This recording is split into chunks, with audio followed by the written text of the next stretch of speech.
வாரத்தின் முதல் நாள் காலை வேளையிலே பிதாவாகிய தேவனை ஆவியோடும் சத்தியத்தோடும் தொழுது கொள்ளும்படியாக கூடியிருக்கிற உங்கள் யாவருக்கும், இந்த தொழில்நுட்பத்தின் வாயிலாக கர்த்தருடைய வார்த்தைகளை கேட்கின்ற உங்கள் யாவருக்கும் கர்த்தருடைய நாமத்தினாலே அடியேன் இந்த காலையிலே வாழ்த்துக்களையும் சோத்திரங்களையும் சொல்லிக் கொள்கிறேன். சற்று முன்பு எபிரேயர் 13ஆம் அதிகாரம் வசனம் 5 முதல் 6 வரை நாம் வாசி கேட்டோம். இந்த நாளிலே நாம் கற்றுக்கொள்ளக்கூடிய நம்முடைய பாடமானது, தேவன் நான் உன்னை விட்டு விலகுவதும் இல்லை, உன்னை கைவிடுவதும் இல்லை என்று வாக்குத்தத்தம் செய்திருக்கின்றார். அந்த வாக்குத்தத்தம் யாருடைய விஷயத்தில் உண்மையாக இருக்கிறது என்பதை குறித்து நாம் இந்த நாளில் கவனிக்க இருக்கின்றோம். விசேஷமாக அந்த விஷயம் தாவீதுடைய விஷயத்தில் உண்மையாக இருந்தது என்பதை குறித்து நாம் இந்த நாளில் கவனிக்க இருக்கின்றோம். 5வது வசனத்தில் நாம் கவனிக்கும் போது, நீங்கள் பண ஆசை இல்லாதவர்களாய் நடந்து உங்களுக்கு இருக்கிறவைகளை போதும் என்று எண்ணுங்கள், நான் உன்னை விட்டு விலகுவதும் இல்லை, உன்னை கைவிடுவதும் இல்லை என்று அவர் சொல்லியிருக்கிறாரே. 6வது வசனத்தில், அதனாலே நாம் தைரியம் கொண்டு கர்த்தர் எனக்கு சகாயார், நான் பயப்படேன், மனுஷன் எனக்கு என்ன செய்வான் என்று சொல்லலாமே. பாருங்க, இன்றைக்கு அநேகர் இந்த வேத வாக்கியத்தை தங்களுடைய விஷயத்தில் தங்களுக்காக பொறித்துக் கொள்கிறார்கள். இப்போ கர்த்தர் என்னை விட்டு விலகுவதும் இல்லை, என்னை கைவிடுவதும் இல்லை என்று அநேகர் தங்களுடைய வாயிலிருந்து அறிக்கையிடுறாங்க. விசேஷமாக இந்த வேத வாக்கியமானது கர்த்தருடைய உண்மையுள்ள பிள்ளைகளுக்கு சொல்லப்பட்டதாக இருக்கிறது. அவர்கள்தான் கர்த்தரை சேவிக்கிறவர்களாக இருக்கிறார்கள், இல்லையா? 2 நாளாகவும் 15ஆம் அதிகாரம் வசனம் 1-2 வரை நாம் கவனிக்கும் போது பாருங்கள், இந்த வாக்குத்தத்தம் யாருடைய விஷயத்தில் உண்மையாக இருக்கிறது. 2 நாளாகவும் 15ஆம் அதிகாரம் 1-2 வரை நாம் கவனிப்போம். அப்பொழுது தேவனுடைய ஆவி ஓதேத்தின் குமாரனாகிய அசரியாவின் மேல் இறங்கினால் அவன் வெளியே ஆசாவுக்கு எதிர்கொண்டு போய் அவனை நோக்கி, ஆசாவை, யூதா பென்னியமின் கோத்திரங்கள் சகல மனுஷரை கேளுங்கள், நீங்கள் கர்த்தரோடு இருந்தால் அவர் உங்களோடு இருப்பார், நீங்கள் அவரை தேடினால் அவர் உங்களுக்கு வெளிப்படுவார், அவரை விட்டீர்களாக அவர் உங்களை விட்டு விடுவார். பாருங்க, நான் உன்னை விட்டு விலகுவதும் இல்லை, உன்னை கைவிடுவதும் இல்லை என்கிற இந்த வேத வாக்கியத்தை அநேகர் தங்களுடைய விஷயத்தில் சம்பந்தப்படுத்தி பார்க்கிறாங்க. இந்த வேத வாக்கியம், இந்த வாக்குத்தத்தம் என்னுடைய விஷயத்தில் உண்மையாக இருக்குதுன்னு அநேகர் அறிக்கையிடுறாங்க. உண்மையாகவே இந்த வாக்குத்தத்தமானது யாருடைய விஷயத்தில் உண்மையாக இருக்கிறது? 2வது வசனத்தில், யூதாவுக்கு கர்த்தர் செய்த வாக்குத்தத்தமானது, நீங்கள் தேவனை விட்டு விடாத வரைக்கும் அவர் உங்களோடு இருப்பார், அவரை நீங்கள் விட்டு விட்டால் அவர் உங்களை விட்டு விடுவார். அப்படியானால் நான் உன்னை விட்டு விலகுவதும் இல்லை, உன்னை கைவிடுவதும் இல்லை அப்படிங்கிற வாக்குத்தத்தம் யாருக்கு பொருந்தது? தெளிவாக சொல்றார். யூதா மக்கள் தங்களுடைய பாகத்தை கை கொள்வார்களானால் அவங்களுடைய பாகம் என்ன? அவங்க கர்த்தரை விட்டு விலகக்கூடாது. அப்படி இருப்பாங்கன்னு சொன்னால் கர்த்தர் அவங்களோடு இருப்பார். அவங்களுடைய பாகத்தை அவர்கள் செய்ய தவறுவார்களானால், அதாவது கர்த்தரை அவர்கள் விட்டு விடுவார்களானால் கர்த்தர் அவங்கள விட்டு விடுவார் என்ற 2 நாளாகவும் 24ஆம் அதிகாரம் வசனம் 18-20 வரை நாம் கவனிக்கும்போது, இந்த மக்கள் இந்த காரியத்தை செய்ய தவறி விட்டாங்க, கர்த்தரை விட்டுட்டாங்க அவங்க.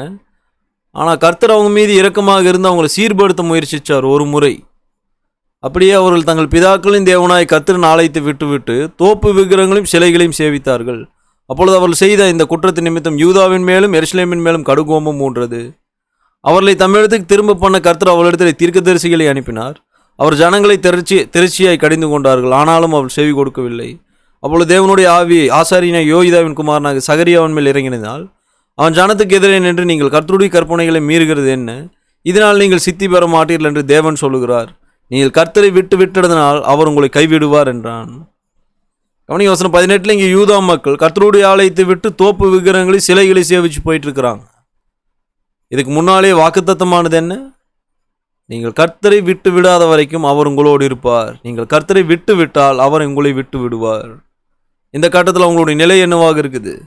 கர்த்தரை விட்டுட்டாங்க, பாருங்க, தோப்பு விக்கிரகங்களை சிலைகளை சேவிச்சு அதை பிடிச்சிட்டு போயிட்டு இருக்கிறாங்க. 19ஆம் வசனத்தில் 20ஆம் வசனத்தில் தீர்க்கதரிசிகள் என்ன சொல்றாங்க? 20ஆம் வசனத்தில் முடிவு என்னவாக இருக்குது? நீங்கள் கர்த்தரை விட்டு விட்டதனால் அவர் உங்களை கைவிடுவார். அப்போ கர்த்தரை தேடாமல் கர்த்தர் என்னை விட்டு விலகுவதும் இல்லை, கர்த்தர் என்னை கைவிடுவதும் இல்லை அப்படின்னு வாயளவில் ஒருத்தர் சொல்றாரு. அவருடைய விஷயத்தில் இந்த வாக்குத்தத்தம் உண்மையாக இருக்குதா? அவர் கர்த்தரையே தேடலை, ஆனால் வாக்குத்தத்தத்தை மட்டும் விசுவாசிக்கிறார். அப்போ இன்றைக்கு கிறிஸ்தவர்களாக இருக்கிற நம்ம இடத்துல இந்த வாக்குத்தத்தம் நிறைவேற வேண்டுமானால் தேவனுக்கு மாத்திரம் நம்ம ஊழி செய்யணும், தேவனை மாத்திரம் சேவிக்கணும், உலகப் பொருட்களுக்கு ஊழி செய்யக்கூடாது. தேவனை பார்க்கலும் உலகத்தில் உள்ள எந்த ஒரு மூலக்கூற்றுக்கு அதிகமான மதிப்பு கொடுக்கக்கூடாது. தேவனை விட்டு நம்ம உலகத்தில் உள்ள அந்த மூலக்கூறுகளுக்கு உலகப் பொருட்களுக்கு நாம் ஊழியம் செய்து அதை நாம் சேவித்து போவோமானால் இந்த வாக்குத்தத்தம் நம்முடைய விஷயத்து உண்மையாக இருக்குதா பாருங்க. இப்போ உலகப் பொருட்களுக்கு நம்ம அதிக முக்கியத்துவம் கொடுத்து அதை சேவித்து போயிட்டோம்னு சொன்னால் கர்த்தரை விட்டுறோம். அப்படி செய்யும்போது 20ஆம் வசனத்தில் என்ன சம்பவிக்கும்? கர்த்தர் அவங்க விட்டுட்டாங்க, கர்த்தர் அவங்களை கைவிடுவார் என்றார் தீர்க்கதரிசி. அதே விஷயம் தான் நம்முடைய விஷயத்தில் சம்பவிக்குது இல்லையா? உபாகம் 4ஆம் அதிகாரம் 25 31 துவக்கத்திலேயே மோசே இந்த காரியத்தை இஸ்ரவேலருக்கு சொல்லிட்டார். உபாகம் 4ஆம் அதிகாரம் வசனம் 25 நாம் கவனிக்கின்றோம். நீங்கள் பிள்ளைகளும் பிள்ளைகளின் பிள்ளைகளும் பெற்று தேசத்திலே வெகுநாள் இருந்த பின்பு நீங்கள் உங்களை கெடுத்து யாதொரு விக்கிரகத்தையாவது யாதொரு சாயலான சொரூபத்தையாவது பண்ணி உன் தேவனாய கர்த்தருக்கு கோபம் உண்டாக்க அவர் பார்வைக்கு பொல்லாப்பானதை செய்தால் நீங்கள் யோர்தானை கடந்து சுதந்தரிக்க போகிற தேசத்தில் இராமல் சீக்கிரம் முற்றிலும் அழிந்து போவீர்கள் என்று இந்நாளிலே உங்களுக்கு விரோதமாய் வானத்தை பூமி சாட்சி வைக்கிறேன். அதிலே நீங்கள் நெடுநாள் இராமல் நிர்மூலமாக்கப்படுவீர்கள். கர்த்தர் உங்களை புறஜாதிகளுக்குள்ளே சிதறடிப்பார். கர்த்தர் உங்களை கொண்டு போய் விடப்போகிற ஜாதிகளிடத்தில் கொஞ்சம் ஜனங்களாய் மீந்திருப்பீர்கள். அங்கே காணாமலும் கேளாமலும் சாப்பிடாமலும் முகலாமலும் இருக்கிற மரமும் கல்லுமான மனுஷர் கைவேலையாகிய தேவர்களை சேவிப்பீர்கள். அப்பொழுது அங்கே இருந்து உன் தேவனாகிய கர்த்தரை தேடுவாய். உன் முழு இருதயத்தோடும் உன் முழு ஆத்மாவோடு அவரை தேடும்போது அவரை கண்டடைவாய். நீ வியாகுலப்பட இவைகள் எல்லாம் உன்னை தொடர்ந்து பிடிக்கும்போது கடைசி நாட்கள் உன் தேவனாய் கர்த்தரிடத்தில் திரும்பி அவர் சத்தத்துக்கு கீழ்ப்படிவாய். ஆனால் உன் தேவனாய் கர்த்தர் இரக்கமுள்ள தேவனாய் இருக்கிறபடியால் அவர் உன்னை கைவிடவும் மாட்டார், உன்னை அழிக்கவும் மாட்டார். உன் பிதாக்களுக்கு தாம் ஆணையிட்டு கொடுத்த உடன்படிக்கையை மறக்கவும் மாட்டார். கவனிங்க, 2 சூழ்நிலைகளை வச்சு அவங்கள பேசுகிறார். நீங்கள் போய் சேர அந்த தேசத்தில் கர்த்தருடைய பார்வை கோபம் உண்டாக்கும்படி பொல்லாப்பான காரியத்தை நீங்கள் செஞ்சா, அந்நீ தேவரில் கல்லு மரமான விக்கிரகங்களை சேவிச்சுட்டு தேவனை விட்டு போனீங்கன்னா தேவனை உங்களை அழிச்சு போடுவார்ன்றார். ஆனால் அந்த தேசத்துக்கு போயிட்டு அந்த காரியத்தை செஞ்சுட்டு நீங்கள் மனம் திரும்பி முழு இறுதியத்தோடு முழு ஆத்மாவோடு தேவனை தேடிட்டீங்கன்னு சொன்னால் நீங்கள் செஞ்ச காரியத்தை தேவன் மன்னிக்கிறாரு. ரெண்டாவது, கடைசி நாட்களும் தேவனாய் கர்த்தரிடத்தில் திரும்பி அவர் சத்தத்துக்கு கீழ்ப்படுகிறதுனால அவர் இரக்கமுள்ள தேவனாய் இருந்து உங்களுக்கு கைவிடாமல் உங்களை தேவன் அழிக்காமல் விட்டுருவார். மோசே 2 சூழ்நிலையில் வச்சு அவங்கள பேசுகிறார். தப்பு செஞ்சிட்டீங்க, ஆனால் மனம் திரும்பி முழு இறுதியத்தோடு முழு ஆத்மாவோடு தேவனை தேடினீங்கன்னு சொன்னால் தேவன் உங்களை கைவிட மாட்டார்.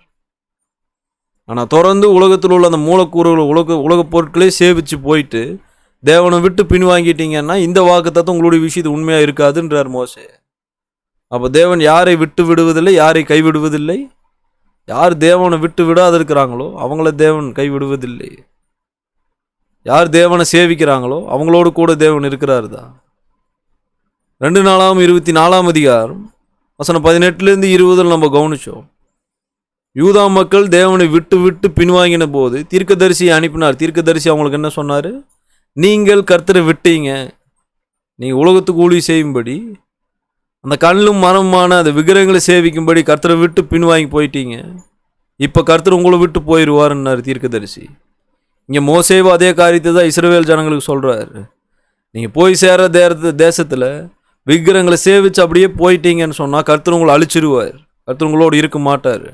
ஆனால் முழு இறுதியத்தோடு முழு ஆத்மாவோடு கர்த்தரை தேடினீங்கன்னு சொன்னால், கர்த்தரிடத்தில் திரும்பி வந்தீங்கன்னா கர்த்தர் இரக்கமுள்ளவராக இருக்கிறதுனால உங்களை அவர் கைவிட மாட்டார். அப்போ கர்த்தர் தொடர்ந்து நம்மோடு கூட இருக்கும்படிக்கு, நம்மை கைவிடாது இருக்கும்படிக்கு நம்ம என்ன செய்யணும்? கர்த்தரை விடக்கூடாது, அவரையே சேவிக்கணும். அவர் என்ன சொல்கிறாரோ அதை தான் நம்ம செய்யணும். பாருங்கள், இந்த வாக்குத்தத்தமானது தாவீதுடைய விஷயத்தில் உண்மையாக இருந்தது. சங்கீதம் 118ஆம் அதிகாரம் 6ஆம் வசனத்தை நாம் கவனிக்கின்றோம்.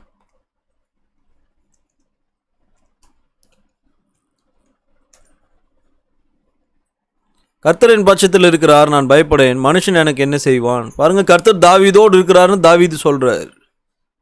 இப்போ தாவீது இவ்வளோ தைரியமாக கர்த்தரினோடு இருக்கிறாருன்னு சொல்லும்போது தாவீதை குறித்து அந்த விஷயம் நமக்கு என்ன சொல்லுது? பாருங்க, தாவீது கர்த்தரை விட்டு விடாது இருந்திருக்கிறார். தாவீது கர்த்தரை விட்டுருந்தாருன்னா தாவீதால் அதை தைரியமாலாம் சொல்ல முடியாது இல்லையா? ஏன்னா தீர்க்க தரிசனங்கள் தாவீதுக்கு தெரியும். இஸ்ரவேல் ஜனங்களிடத்தில் என்ன சொல்லப்படுறது என்ற விஷயம் தாவீதுக்கு தெரியுமா? கர்த்தரை நீங்கள் விட்டீங்கன்னா அவர் உங்களை விட்டுருவார்ன்ற விஷயம் தாவீதுக்கு தெரியும். ஆனால் தாவீது தைரியமாக சொல்கிறார், கர்த்தர் என்னோடு இருக்கிறார், என் பட்சத்தில் இருக்கிறாருன்னு. அப்போ தாவீது தொடர்ந்து என்ன நிலையில் இருந்துட்டு இருக்கிறாரு? கர்த்தரை விட்டு விடாமல் கர்த்தரை மாத்திரம் சேவிக்கிற நிலையில் தாவீது இப்போ இருக்கிறார். பாருங்க, ஒரு கட்டத்தில் தாவீது கர்த்தரை விட்டு போயிட்டார். பின்வாங்கிட்டார். அந்த விஷயம் தாவீதுக்கே தெரியாமல் 9 மாதம் தாவீது வந்து தன்னுடைய நாட்களை கடத்திட்டு இருந்திருக்கிறார். அந்த 9 மாதத்துக்கு பிற்பாடு தாவீது பாவம் செஞ்சிட்டார்ன்ற விஷயம் தாவீதுக்கு உணர்த்தப்படுது. உடனடியாக கர்த்தர் தன்னை விட்டு போயிட்டாருன்னு தெரிஞ்ச உடனே தாவீது வந்து மனம் திரும்பி அங்கே தாவீது வந்து மன்னிப்பு கேட்குறார். அதுதான் உரியாவின் விஷயம். 2 சாமுவேல் 12ஆம் அதிகாரம் 1-13 கவனிச்சோன்னா, 2 சாமுவேல் 12ஆம் அதிகாரம் 1-13 நாம் வாசிக்கும்போது 14வது வசனத்தில் குறிப்பாக நாம் கவனிப்போமானால், தாவீது தனக்கு மனைவியாக்கி கொண்ட அந்த உரியாவின் மனைவியிடம் தாவீது வந்து ஒரு பிள்ளை பெறுறார். அந்த பிள்ளை பெறுவதற்கு முன்பதாக தாவீது என்ன செஞ்சிருக்கிறாருன்றது நீங்கள் மேல் வேத வாக்கியங்களை கவனித்து பாருங்கள். உரியா இருக்கிறாரு, அவருடைய மனைவி இருக்கிறாங்க. அவருடைய மனைவியை இவர் வந்து எடுத்துக்கொள்ளும்படிக்கு உரியாவை கொண்டு போடுறாரு. கொண்டுட்டு அவருடைய மனைவி இடத்தில் வந்து இவர் ஒரு பிள்ளையை பெற்றெடுக்கிறார். தாவீது செஞ்ச பாவம் என்னன்னா, உரியாவை கொண்டுட்டு அவருடைய மனைவி தனக்கு மனைவியை எடுத்துக்கொண்டது. அந்த பத்சேபாளுக்கு இப்போ ஒரு பிள்ளை இருக்குது. தாவீது பாவம் செஞ்ச உடனே கர்த்தர் தாவீது விட்டு போயிருப்பார். இப்போ ஒரு பிள்ளை இருக்குதுன்னு சொன்னால் தாவீது கர்த்தர் விட்டு போய் எவ்வளோ நாள் ஆயிருக்கும்? 9 மாதம். பாருங்க, அந்த 9 மாதம் கர்த்தர் தாவீதோடு இல்லை. ஆனால் அந்த 9 மாதம் கர்த்தர் தன்னோடு கூட இல்லை என்கிற விஷயம் தாவீதுக்கு தெரிந்திருந்ததுன்னா தாவீது உடனடியாக மன்னிப்பு கேட்டிருப்பார். 9 மாதத்துக்கு பிற்பாடு தான் அந்த பாவம் தாவீதுக்கு உணர்த்தப்படுது. அதுதான் 2 சாமுவேல் 12ஆம் அதிகாரம் 1 நாத்தான் தீர்க்கதரிசி வந்து நீ இப்படி இந்த பாவத்தை செஞ்சிருக்கிறன்னு உணர்த்தின போது தாவீது என்ன செஞ்சார்? மாய்மாலம் பண்ணல, நான் செஞ்சது தப்பு தான் ஒப்புக்கொண்டார் தாவீது. 1 ராஜாக்கள் 15ஆம் அதிகாரம் 5ஆம் வசனத்தில் நம்ம கவனிச்சோன்னு சொன்னால், தாவீது குறித்து கர்த்தரே சாட்சி கொடுக்கிறார். ஒரு விஷயத்தில் தாவீது தப்பினான் தான், மற்றபடி தாவீது ஜீவனோடு இருந்த நாளெல்லாம் பாருங்க அவன் நீதியாக வாழ்ந்தான். கர்த்தரே தாவீது குறித்து சாட்சி கொடுக்கிறார். அந்த ஒரு விஷயத்தில் தாவீது தப்பி போனதினால் 9 மாதம் கர்த்தர் தாவீதோடு கூட இல்லை. அந்த 9 மாதம் தாவீது தனிமையில் தான் இருந்திருக்கிறார். ஆனால் அந்த விஷயம் தாவீதுக்கே தெரியல. அவர் எப்பவும் போல வாழ்ந்துட்டு இருந்திருக்கிறார். ஆனால் 9 மாதத்துக்கு பிற்பாடு அந்த பாவம் உணர்த்தப்பட்ட போது உடனடியாக தாவீது திரும்பி இருக்கிறார். இஸ்ரவேல் ஜனங்களத்தில் மோசே என்ன சொன்னார்? அந்நிய தேவர்களை சேவிச்சு கர்த்தரை விட்டு திரும்பி போயிட்டீங்கன்னு சொன்னால், அந்த பாவத்துக்குள்ளே போன பிற்பாடு முழு இறுதியத்தோடு முழு ஆத்மாவோடு கர்த்தரிடத்தில் திரும்பினா கர்த்தர் இரக்கமாக இருக்கிறதால உங்களை கர்த்தர் கைவிட மாட்டார்னு சொல்லியிருந்தார். தாவீதை கர்த்தர் முற்றிலுமாக கைவிட்டுட்டாரா? செஞ்ச பாவம் ஒன்று, அந்த பாவம் உணர்த்தப்பட்ட உடனே தாவீது கர்த்தரிடத்தில் மனம் திரும்பி மன்னிப்பு கேட்டார். கர்த்தர் தாவீதை உடனடியாக வந்து கைவிட்ட போது தாவீதை கர்த்தர் கைவிட்டு இருந்தாலும் தாவீது கேட்ட மன்னிப்பு நிமித்தம் திரும்ப கர்த்தர் தாவீது சேர்த்து கொண்டிருக்கிறார். 1 ராஜாக்கள் 15:5 நாம் ஒரு முறை வாசிப்போம்.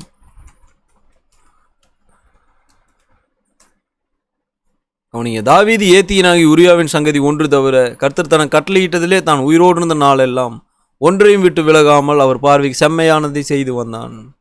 எவ்வளோ காரியங்களில் தாவீது வந்து தொடர்ந்து பாவத்திலே அப்படி நீடித்து போயிட்டு இருந்திருக்கிறார். ஒரே ஒரு பாவம் செஞ்சார் பாருங்க, அது உணர்த்தப்படாதனால் 9 மாதம் கர்த்தரை விட்டு தாவீது தனித்திருந்திருக்கிறாரு. 9 மாதத்துக்கு பிற்பாடு அந்த பாவம் உணர்த்தப்பட்ட உடனே அதுக்காக மன்னிப்பு கேட்டிருக்கிறாரு. முழு இறுதியத்தோடு கர்த்தரிடத்தில் தாவீது திரும்பின போது கர்த்தர் தாவீது தொடர்ந்து கைவிடாமல் தாவீது பிடிச்சிட்டார்.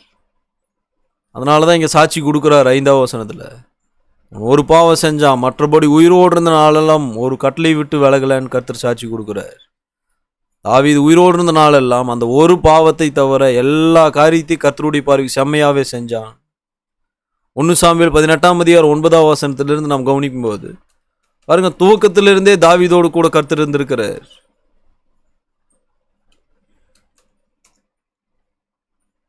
அந்நாள் முதற்கொண்டு சவுல் தாவீதை காய்மகாரமாய் பார்த்தான். பாருங்க, சூழ்நிலையானது இஸ்ரவேலர்களால் வீழ்த்த முடியாத கோலியாத்தை தாவீது வீழ்த்தி இருக்கிறார். 6-7 வசனங்களை கவனிச்சிங்கன்னா, கோலியாத்தை கொன்று திரும்பி தாவீது வராரு. தாவீது வந்தபோது எல்லா ஸ்திரீகளும் சவுளை விட்டுட்டு தாவீதை புகழ்ந்து பாடுறதுக்கு ஆரம்பிச்சுட்டாங்க. 7ஆம் வசனத்தில் அவங்க என்ன பாடுறாங்கன்னா, சவுல் கொன்னது 1000 தான், அது ரொம்ப குறைவானது தான், ஆனால் தாவீது கொன்றது 10,000 புகழ்ந்து பாடுறாங்க. 8-9 வசனத்தில் சவுலுக்கு வந்து இந்த பாடல் சத்தமோ அந்த ஆடலோ பிடிச்சிதா? பாருங்க, 6ஆம் வசனத்தில் ஸ்திரீகள் பாட்டு மட்டும் பாடல, அவங்க ஆடல் பாடலுடன் வர்றாங்க.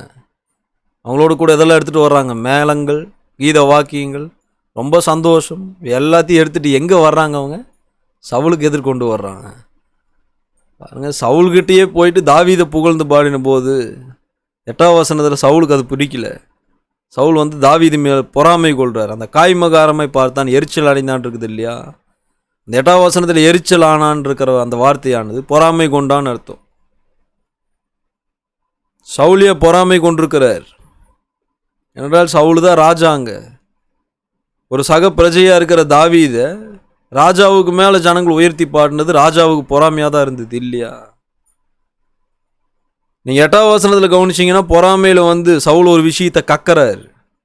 ராஜாங்கம் மாத்திரம் அவனுக்கு குறைவா இருக்குதோன்னு கேட்கிறார். உண்மையாகவே சவுல் சொன்னது போல தாவீதுக்கு ராஜாங்கம் குறைவா இருந்ததா? சவுல் நினைக்கிறது என்னவோ தாவீதுக்கு ராஜாங்கம் கொடுக்கப்படல அப்படின்னு நினைச்சிட்டு இருக்கிறார். நான் தான் ராஜான்னு நினைச்சிட்டு இருக்கிறார். ஆனா தேவன் இதுக்கு முன்னாலே ராஜாவாராதபடி சவுலை தள்ளிட்டார். 15ஆம் அதிகாரத்தில் 1 சாமுவேல் 15 அமலேக்கியும் அவனுக்கு உண்டான எல்லாவற்றையும் போய் சங்கரிச்சு போடுன்னு கர்த்தர் அனுப்பினார் சவுலை. ஆனால் சவுல் போயிட்டு கர்த்தர் சொன்ன வேலையை முழுமையாக செய்யாமல் ஆடு மாடுகளை முதன்மையானதை எடுத்து மீத வச்சுட்டு வர்றார். கர்த்தர் உடனடியாக சாமுவேலை கூப்பிட்டு சொன்னார். நீங்கள் 1 சாமுவேல் 15-11 கவனிச்சு பாருங்க. சவுலை ராஜா வாக்கிட்டேன் நான், ஆனால் அந்த விஷயம் எனக்கு மனஸ்தாபமாக இருக்குது. அவன் வந்து எனக்கு முழுமையாக கீழ்ப்படியாமல் என்னுடைய வார்த்தை விட்டு திரும்பி போயிட்டான்னார். 26ஆவது வசனத்திலேயே சொல்லிட்டார் 1 சாமுவேல் 15:26. சவுல் கர்த்தருடைய வார்த்தையை புறக்கணித்தான், அதனால் நான் அவனை புறக்கணிச்சிருவேன்னார் கர்த்தர் அங்கேயே. அப்போது கர்த்தர் உன்னை விட்டு விலகுவதும் இல்லை, உன்னை கைவிடுவதும் இல்லை அப்படின்னு செஞ்சிருக்கிற வாக்குத்தத்தம் யாருடைய விஷயத்தில் உண்மையாக இருக்குது? தாவீதுடைய விஷயத்தில் உண்மையாக இருக்குது. சவுளுடைய விஷயத்தில் அது உண்மையாக இல்லை. அது சவுளுடைய விஷயத்தில் உண்மையாக இல்லை அப்படிங்கிற விஷயம் நமக்கு எப்படி தெரியும்? 1 சாமுவேல் 15:26 கர்த்தரை விட்டு போன போது, கர்த்தர் சொன்னதுக்கு முழுமையாக கீழ்ப்படியாமல் திரும்பின போது கர்த்தர் சவுலை விட்டு திரும்பிட்டார். சவுலை புறக்கணித்து தள்ளிட்டார். அங்கே ராஜாவாக 1 சாமுவேல் 16ஆம் அதிகாரம் 12 கர்த்தர் வந்து தாவீதை ராஜாவாக தெரிந்து கொண்டுட்டார். ஆனால் சவுல் என்ன நினச்சிட்டு இருக்கிறாருன்னா, இன்னும் ராஜாங்கம் மாத்திரம் தாவீது குறைவாக இருக்குதுன்னு நினச்சிட்டு இருக்கிறார். ஆனால் அதுக்கு முன்னாலே ராஜாங்கம் தாவீது இடத்துக்கு போயிடுச்சு இல்லையா. 1 சாமுவேல் 18ஆம் அதிகாரம் வசனம் 9 சவுல் தாவீதின் மேலே ஏன் பொறாமை கொண்டிருக்கிறார்? 1 சாமுவேல் 16:21 நீங்கள் போய் வாட்சிங்கன்னா இதுக்கு முன்னால் சவுல் வந்து தாவீதை சிநேகிச்சிருக்கிறார். சிநேகித்தது மாத்திரமல்ல, தாவீதை தனக்கு ஆயுததாரியாக வேலையில் கூட அமர்த்தி இருக்கிறார். ஆனால் ஸ்திரீகள் ஆடு பாடி வந்து தாவீதை புகழ்ந்த போது அது வந்து சவுலுக்கு பிடிக்கல. சவுல் உடனடியாக தாவீது மேலே பொறாமை கொண்டார். பொறாமை கொண்டு வந்து வசனம் 9 எப்படி பார்த்தார்? ஒரு காய்மகாரமாய் பார்த்தான்றார். அந்த காரியத்தையே சவுல் செஞ்சிருக்கிறாரு. எப்படியாவது இவனை கொன்றுணுமே. பாருங்க, பிரசங்கி 4ஆம் அதிகாரம் 4ஆம் வசனத்தில் நீங்கள் கவனிச்சிங்கன்னா, மனுஷன் செய்கிற எல்லா வேலையுமே மற்ற அயலானுடைய பொறாமைக்கு எதுவாக இருக்குன்ற. உண்மையாக யுத்தம் பண்ண வேண்டிய வேலை யாருடைய வேலை? தாவீதுடைய சகோதரர்கள் யுத்தத்துக்கு போயிருக்கிறாங்க. தாவீதுடைய அப்பா யுத்தத்துக்கு போயிருக்கிற தன்னுடைய அந்த குமாரர்களை பார்க்க முடியாத நிலையில் வயதானவராக இருக்கிறார். அதனால் வந்து வாலிபனாக்கிற தாவீதை அழைச்சி பாருங்கள், அவருடைய சகோதரருக்கு சில பதார்த்தங்களை கொடுத்துட்டு அவங்களுடைய சுக செய்தி விசாரித்து வரும்படி தாவீதை அனுப்புகிறார். யுத்தத்துக்கு போயிருக்கிற தன்னுடைய சகோதரத்தை சுக செய்தி விசாரிக்கும்படியாக தான் தாவீது அந்த யுத்த ஸ்தலத்துக்கே போகிறார். யுத்தம் பண்ணுறதுக்கெலாம் தாவீது போகல. ஆனால் அங்கே தாவீது போன பிற்பாடு அங்கே இருக்கிறவங்ககிட்ட விசாரிக்கிறார், ஏன் எல்லாம் இப்படி நிற்கிறாங்க. உடனடியாக அங்கேருந்த மக்கள் வந்து தாவீதுக்கு சொல்கிறாங்க, இந்த பெலிஸ்தீன் வந்து ரொம்ப நிந்திச்சிட்டு இருக்கிறான் நம்ம ஜனங்களை, யாராலே அவனை வீழ்த்த முடியல, சவுலே அவனுக்கு பயந்துருக்கிறார். தாவீது அந்த காரியத்தை கேட்டபோது கர்த்தர் மேல் இருந்த அந்த பக்தி வைராக்கியத்தினால தாவீது வந்து அங்கே ரொம்ப எரிச்சல் அடைஞ்சிருக்கிறார். பாருங்க, இஸ்ரவேலை வந்து நிந்திக்கிறதுக்கு இந்த விருத்த சேதனம் இல்லாத பெலிஸ்த யாருன்னு சொல்லிட்டு தாவீது வந்து அங்கே ரொம்ப கோபம் அடைஞ்சிருக்கிறார். யுத்தம் பண்ணினதுக்கு போன வேலை வந்து தாவீதுடைய சகோதரருடைய வேலை. அது யுத்தம் செய்ய வேண்டியது தாவீதுடைய வேலையாட்கள் வேலை. பாருங்கள், அதிபதிகளுடைய வேலை யுத்தம் செய்ய வேண்டியது. ஆனால் சும்மா வந்து சுக செய்தி விசாரிக்கிறதுக்கு போன ஒரு தாவீது அவர் போயிட்டு கோலியாத்து முறியடிச்சிருக்கிறார். நியாயமான ராஜாவாக சவுல் இருந்திருந்தார்னா இந்த வேலையை தாவீது செஞ்சதுக்கு தாவீதை வந்து ஜனங்களோடு கூட சேர்ந்து சவுலும் புகழ்ந்திருக்கணும். ஆனால் அவன் நியாயமற்ற ராஜா சவுல். அதனால் சவுல் என்ன செஞ்சுருக்கிறாரு? காய்மகாரமாக பார்க்குறான், எப்போ சவுல் தாவீதை கொல்லலாம். 1 சாமுவேல் 18ஆம் அதிகாரம் 10-12 மறுநாளிலே தேவனால் விடப்பட்ட பொல்லாத ஆவி சவுலின் மேல் இறங்கிற்று. அவன் வீட்டுக்குள்ளே தீர்க்க தரிசனம் சொல்லி கொண்டிருந்தான். அப்பொழுது தாவீது தினந்தோறும் செய்கிறபடி தன் கையினால் சுரமண்டலத்தை வாசித்து கொண்டிருந்தான். சவுலின் கையில் ஈட்டி இருந்தது. அப்பொழுது சவுல் தாவீது சுவரோடு சேர்த்து உருவு குத்தி போடுவேன் என்று ஈட்டி அவன் மேல் எறிந்தான். ஆனாலும் தாவீது விலகி 2 தரம் அவனுக்கு தப்பினான். கர்த்தர் தாவீதோடு இருக்கிறார் என்றும் தன்னை விட்டு விலகி போனார் என்றும் சவுல் கண்டு தாவீதுக்கு பயந்து அவனை தன்னை விட்டு அப்புறப்படுத்தி அவனை 1000 பேருக்கு அதிபதியாக வைத்தான். அப்படியே அவன் ஜனத்துக்கு முன்பாக போக்கும் வருத்தமாய் இருந்தான். பாருங்க, ஜனங்களோடு கூட சேர்ந்து சவுல் வந்து தாவீதை புகழணும். ஆனால் வந்து ஜனங்கள் வந்து தாவீது புகழ்ந்ததால தாவீது மேலே பொறாமையில் இருக்கிறார் சவுல். இப்போ பொறாமையோடு கூட என்ன செய்ய விரும்புகிறாரு சவுல்? இங்கே 10 எப்படியாவது கொள்ளணுமே தாவீதை. தாவீது வந்து சவுலுக்கு நன்மை செஞ்சிட்டு இருக்கிறார். இங்கே சவுல் மேலே பொல்லாத ஆவி வருது. தாவீது இங்கே சுரமண்டலம் வாசிச்சுட்டு இருக்கிறாரு. தாவீதியா சவுலுக்கு முன்னால் போய் கொஞ்சம் சுரமண்டலம் வாசிக்கிறாரு. 1 சாமுவேல் 16:23 நீங்கள் கவனிச்சு பாருங்க. அவ்வப்போது இந்த பொல்லாத ஆவி வந்து சவுலை தொந்தரவு செஞ்சுட்டு இருந்திருக்குது. இந்த பொல்லாத ஆவி நீங்கணும்னு சொன்னால் சுரமண்டலம் வாசிக்கணும். அப்போ அந்த சுரமண்டலம் வாசிக்கிறதுல நல்லா தேறினவங்க யாருன்னு சொல்லிட்டு சவுல் விசாரித்த போது சவுளுடைய வேலைக்காரங்க தாவீதை அறிமுகப்படுத்தினாங்க. சுரமண்டலம் வாசிக்கிறது இந்த வாலிபன் தேறினவன் சொல்லிட்டு சவுலுக்கு அறிவிச்சாங்க. உடனடியாக சவுல் வந்து தாவீதை பயன்படுத்தி இருக்கிறார். தாவீது வந்து அங்கே சுரமண்டலம் வாசிக்கிற வேலையை செய்கிறதுக்கான காரணமே இந்த பொல்லாத ஆவி சவுலை விட்டு நீங்கிறதுக்கு. தாவீது சவுலுக்கு இப்போவும் நன்மை தான் செய்கிறார். ஆனால் சவுல் என்ன செய்கிறார்? 11 பாருங்க, அவனை எப்படியாவது குத்திடணுமேன்னு சொல்லிட்டு ஈட்டி எறிகிறாரு. ஆனால் அவருடைய காரியம் வாய்க்காமல் போயிடுச்சு. 12 இப்போ தான் செஞ்ச அந்த காரியம் வாய்க்காமல் போனதை சவுல் கண்டபோது உடனே சவுல் என்ன புரிஞ்சுக்கிறாரு? 12 கர்த்தர் என்னை விட்டு போயிட்டாரு, நான் செஞ்ச காரியம் வாய்க்கப்படலையே. இப்போ கர்த்தர் தாவீதோடு இருக்கிறாரு, அவன் தப்பிட்டானே. உடனடியாக 13ஆம் வசனத்தில் பயப்படுறாரு அவர். பாருங்க, தாவீதை வந்து தன்னை விட்டு ரொம்ப தூரமாக வச்சு 1000 பேருக்கு அதிபதியாக ஏற்படுத்தி வைக்கிறாரு சவுல். இப்போ தாவீது மேலே பச்சமாக இருந்ததால் தாவீதுக்கு ஒரு நன்மை வரணும் அப்படிங்கிறதுக்காக அந்த வேலையை தாவீதுக்கு அவர் கொடுத்தாரா? இல்லை. 12ஆம் வசனத்தில் தாவீது நிமித்தமாக என்ன காரியத்தை செஞ்சாலுமே அது வாய்க்காதுன்ற விஷயம் சவுலுக்கு தெரிஞ்சிருச்சு. அவர் பயப்படுறாரு தாவீதுக்கு. தாவீதோடு கர்த்தர் இருக்கிறாரு, என்னோட இல்லை. அவன் செய்கிற காரியங்கள் ஒருவேளை வாய்க்கப்படலாம், நான் செய்கிற காரியங்கள் எனக்கே எதிராக வரும்னு பயப்படுறாரு. 1 சாமுவேல் 18:10-12 இங்கே பயத்தோடு இருக்கிறாரு. அதனால் வந்து நேரடியாக நம்மளால் கொல்ல முடியல, ரகசியமாக கொல்லலான்னு சொல்லிட்டு 18 வசனம் 17 அவர் வந்து திட்டமிடுறார். 18-17 என் கையல்ல பெலிஸ்தரின் கையே அவன் மேல் விழட்டும் என்று சவுல் நினைத்து கொண்டு சவுல் தாவீது நோக்கி, இதோ என் மூத்த குமாரத்தியாகிய மேராவை உனக்கு மனைவியாக கொடுப்பேன், நீ எனக்கு நல்ல சேவகனாய் மாத்திரம் இருந்து கர்த்தருடைய யுத்தங்களை நடத்து என்றான். எனக்கு நீ சேவகனாயிரு, கர்த்தருடைய யுத்தங்களை நீ நடத்துன்னு சொல்கிறார் அவர். இந்த காரியத்தை பச்சமாக பேசுகிற மாதிரி இருக்குதா சவுல்? என் மூத்த குமாரத்தி உனக்கு வந்து மனைவியாக தரேன்னு சொல்லும்போது அது பச்சமாக பேசுகிற மாதிரி தெரியுது. ஆனால் பின்னால் இருக்கக்கூடிய அந்த வஞ்சகம் என்ன? இவர் யுத்தத்துக்கு அனுப்புனா என்னுடைய குமாரத்தி அவனுக்கு தரேன்னு சொல்லி அவன் சந்தோஷத்தோடு போவான், பெலிஸ்தர்கள் வந்து அவனை கொன்றுவாங்கன்னு சொல்லி நினைக்கிறாரு சவுல். பாருங்க, இப்போ சவுல் நேரடியாக தாவீது கொன்று போடும் மாதிரி முயற்சிச்சுக்கிறார், அவரால் செய்ய முடியல. இப்போ ரகசியமாக கொல்ல முயற்சிக்கிறார். பாருங்க, இது வந்து ஒரு வேடன் ஒரு பச்சைக்கு முன்னால் விரிக்கிற ஒரு கன்னி மாதிரி. இது ஒரு வேடனுடைய வேலை என்னன்னு சொன்னால், பச்சையின் கண்களுக்கு முன்னால் வந்து இறை வச்சுட்டு அதுக்கு பின்னால் வந்து வலை வைப்பார் அவர். ஏன்னா வலை வந்து அந்த பச்சையின் கண்களுக்கு முன்னால் வச்சா அந்த வலையில் வந்து அது விழுவாது. அதனால தான் வந்து இறையை முன்னால் வச்சுட்டு வலையை பின்னால் வச்சுடுவார். அந்த பச்சை வந்து இறையை சாப்பிட்டு அப்படி எடுக்கும்போது வலையில் சிக்கிக்கும். அது மாதிரி தான் சவுல் இங்கே செய்கிறார். அப்போது சவுல் தாவீதுக்கு முன்னால் வச்ச அந்த இறை என்ன? நீ போய் யுத்தம் பண்ணு, விரிக்கப்பட்ட வலை, என் மகளை உனக்கு நான் மனைவியாக தருவேன்.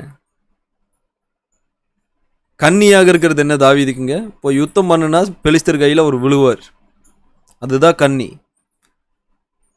பாருங்க, இந்த காரியங்கள்லாம் சவுளுடைய கண்கள் படி அவர் நடக்கும், ரகசியமாக கொண்டு போடலான்னு இவர் நினச்சிட்டு இருக்கிறாரு. ஆனால் கீழே நீங்கள் வேத வாக்கியங்களை படிச்சுட்டு வந்தீங்கன்னா தொடர்ந்து கர்த்தர் தாவீது விட்டு விலகாமல் தாவீதோடையே இருந்துட்டு இருக்கிறார்.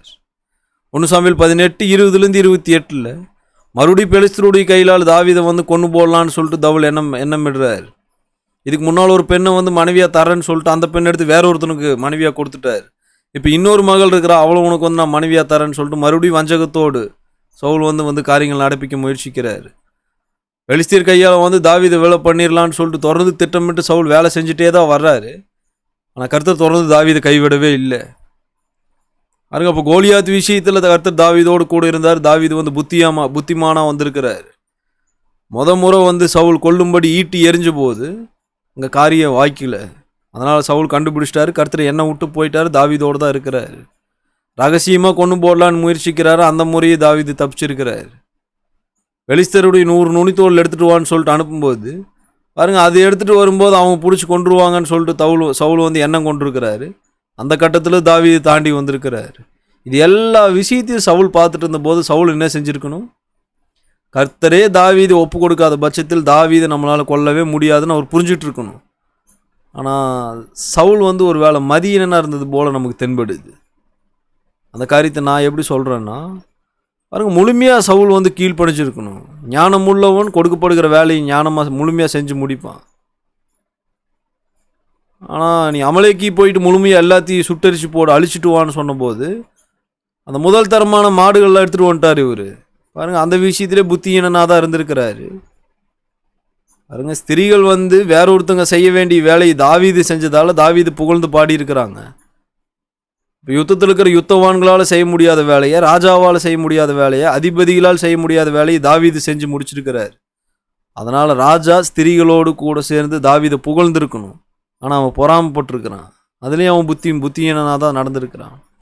தனக்கு உதவி செய்யும்படிக்கு தான் சுரமண்டல தாவீது வாசிக்கிறாரு. பாருங்கள், அந்த இடத்துல வந்து தாவீதே கொண்டு போடலான்னு ஈட்டி எறிந்த போது அது வந்து ஏதோ ஞானமாக இருக்கிறது போல் தெரியுதா? புத்தியீனனாக இருந்திருக்கிறான்.